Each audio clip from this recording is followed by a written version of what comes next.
जानलेवा कोविड-19 से त्रस्त दुनिया कब लेगी राहत की सांस? कब मिलेगी कोरोना को खत्म करने की वैक्सीन? कब थमेगा कुदरत का कहर? चार दीवारी में सिमटी लोगों की जिंदगी कब होगी बहाल? इस पर क्या कहती है सुप्रसिद्ध सुदर्शन चक्र ज्योतिषाचार्य श्री संत बेतरा शोका जी की भविष्यवाणी? देखिए सिर्फ धर्म ज्ञान पर। नमस्कार। देखिए, कोरोना वैक्सीन के लिए मैंने बहुत पहले भविष्यवाणी कर दी थी कि कोरोना की वैक्सीन AI यू इनिशियल की कंट्रीज से इजाद होगी, जिसमें भारत की भूमिका, भारत के साइंटिस्ट की, भारत के वैज्ञानिकों की भूमिका मुख्य होगी और आपको सितंबर अक्टूबर में कोरोना से फाइट करने की वैक्सीन मार्केट में उपलब्ध हो जाएगी।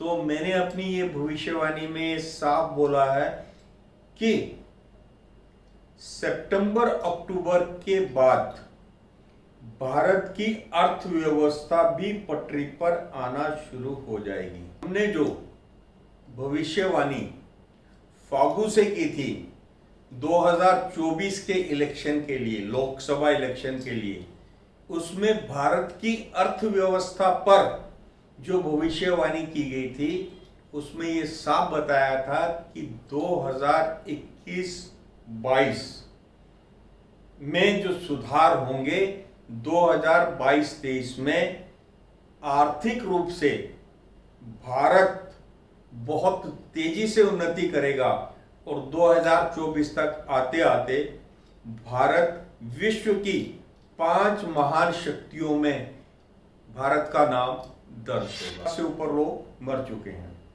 कोरोना के जो डरावने आंकड़े हैं,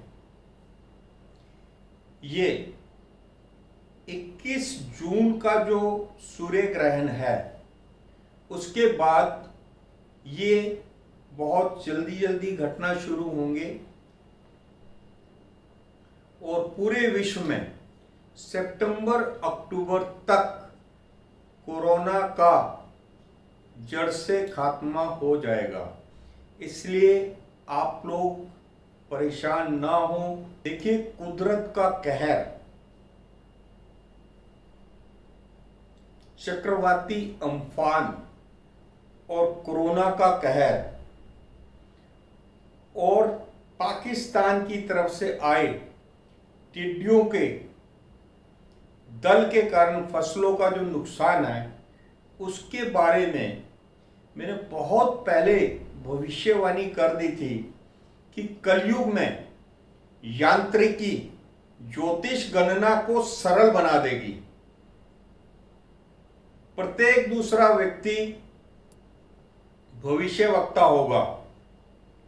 आध्यात्मिक शक्तियों का उपयोग भौतिकवाद में होगा। शास्त्रोक्त विवेचन वक्त की कसौटी पर खरे नहीं उतरेंगे। मलेच्छ राज होगा।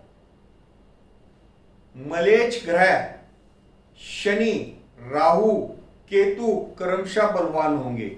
आप देखेंगे कि ये जो कोरोना महामारी आई है, शनि, राहु, केतु ग्रहों के कारण ही ये महामारी आई है। इनकी जो परस्पर रिलेशन और इनकी परस्पर स्थिति के कारण ये पोजीशन आई है, जिसको मैं डिटेल में बता चुका हूं। प्रकृति भी अनियमित हो जाएगी। प्राकृतिक आपदाएं, कीट पतंगों के कराल से, असहनीय कष्टों से जीव मात्र दुखी होंगे। अब देखिएगा, टिड्डियां जो हैं और प्रकृति अनियमित होने का मतलब जो ये तूफान और जो भूचाल, ये चीजें जो आ रही हैं, चक्रवर्ती तूफान जो आया है जिससे बहुत मालहानि हुई है, एवं ये टिड्डी दल कीट पतंगों के कारण, कीट पतंगों के कराल से, असहनीय कष्टों से जीव मात्र दुखी होंगे। और इसमें क्षणिक ध्यान साधना पूर्ण फलदायी होगी। गूढ़ गुप्त विद्याओं का प्राकट्य होगा। ये आज से 10 साल पहले मैंने जो मेरी सुदर्शन चक्र ज्योतिष चार्ट है उसके लास्ट वाले पेज पे मैंने ये प्रेडिक्ट कर दिया था। जिन लोगों के चार्ट 2010-11 में बने उनके पास ये सारी रिटर्न में उनके चार्ट के पीछे पड़ेंगे तो ये सब चीज आपको मिल जाएगी।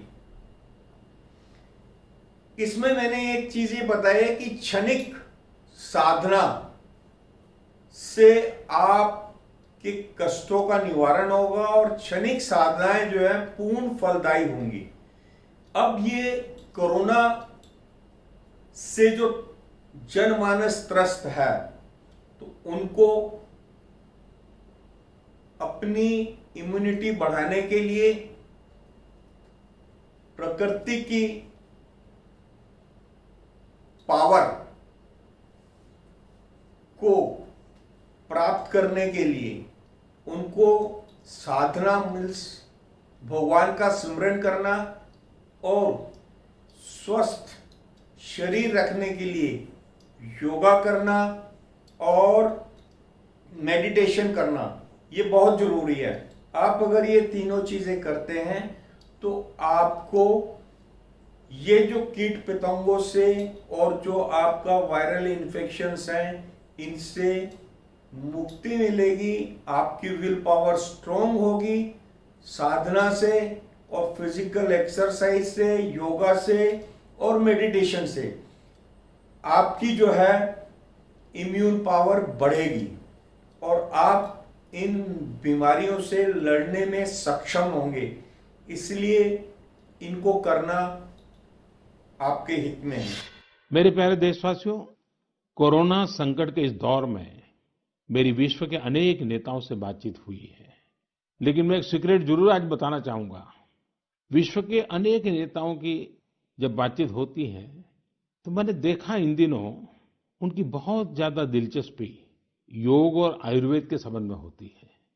कुछ नेताओं ने मुझसे पूछा कि कोरोना के इस काल में ये योग और आयुर्वेद कैसे मदद कर सकते हैं। साथियों, अंतर्राष्ट्रीय योग दिवस जल्द ही आने वाला है। योग जैसे जैसे लोगों के जीवन से जुड़ रहा है, लोगों में अपने स्वास्थ्य को लेकर जागरूकता भी लगातार बढ़ रही है। अभी कोरोना संकट के दौरान भी ये देखा जा रहा है कि हॉलीवुड से हरिद्वार तक घर में रहते हुए लोग योग पर बहुत गंभीरता से ध्यान दे रहे हैं।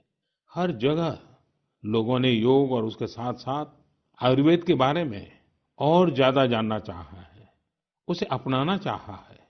कितने ही लोग जिन्होंने कभी योग नहीं किया वे भी या तो ऑनलाइन योग क्लास से जुड़ गए हैं या फिर ऑनलाइन वीडियो के माध्यम से भी योग सीख रहे हैं। सही में योग कम्युनिटी, इम्यूनिटी और यूनिटी सबके लिए अच्छा है। साथियों, कोरोना संकट के इस समय में योग आज इसलिए भी ज्यादा अहम है क्योंकि ये वायरस हमारे रेस्पिरेटरी सिस्टम को सबसे अधिक प्रभावित करता है। योग में तो रेस्पिरेटरी सिस्टम को मजबूत करने वाले कई तरह के प्राणायाम है जिनका असर हम लंबे समय से देखते आ रहे हैं। ये टाइम टेस्टेड टेक्निक्स हैं जिसका अपना अलग महत्व है। कपालभाति और अनुलोम विलोम प्राणायाम से अधिकतर लोग परिचित होंगे, लेकिन भस्त्रिका, शीतली, भ्रामरी जैसे कई प्राणायाम के प्रकार है जिसके अनेक लाभ भी है। वैसे आपके जीवन में योग को बढ़ाने के लिए आयुष मंत्रालय ने भी इस बार एक अनोखा प्रयोग किया है। आयुष मंत्रालय ने माय लाइफ माय योग नाम से अंतर्राष्ट्रीय वीडियो ब्लॉग उसकी प्रतियोगिता शुरू की है। भारत ही नहीं, पूरी दुनिया के लोग इस प्रतियोगिता में हिस्सा ले सकते हैं। इसमें हिस्सा लेने के लिए आपको अपना 3 मिनट का एक वीडियो बना करके अपलोड करना होगा। इस वीडियो में आप जो योग या आसन करते हुए वो करते हुए दिखाना है और योग से आपके जीवन में जो बदलाव आया है उसके बारे में भी बताना है। मेरा आपसे अनुरोध है, आप सभी इस प्रतियोगिता में अवश्य भाग लें और इस नए तरीके से अंतर्राष्ट्रीय योग दिवस में आप हिस्सेदार बनिए।